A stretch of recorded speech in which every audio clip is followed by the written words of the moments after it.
Laajasalon asuntohankkeen pitkittyessä Senaatti-kiinteistöt laittoi myyntiin tarpeettomaksi käyneen Katajanokan vankilan.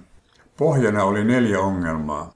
Ensiksi valtiolla oli tarpeeton rakennus, josta tuli päästä eroon.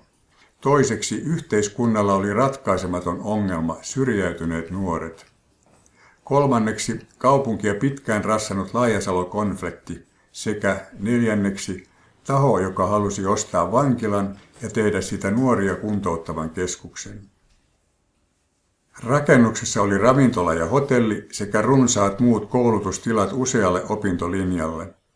Rakennuksessa sijaitsi Helsingin vanha käytössä ollut kirkko.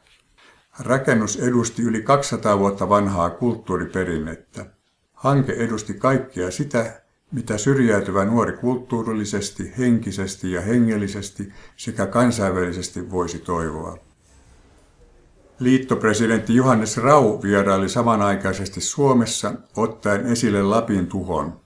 Säätiö kääntyi hänen puoleensa ja esitti pyynnön Lapin sodan korvausten symbolisena suorittamisena vankilarakennuksen entisöinnin säätiön nimeämään tarkoitukseen.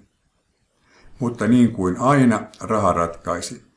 Rakennus myyntiin yrittäjälle. Nuorista ongelmineen ei välittänyt kukaan, eivät saksalaiset saati suomalaiset.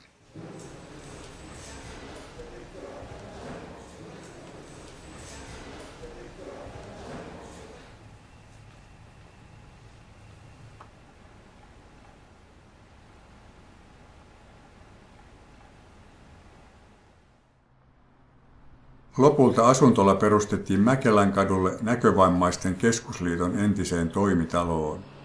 Aika oli kuitenkin 7 vuoden kuluessa ajanut osittain tarpeen ohi.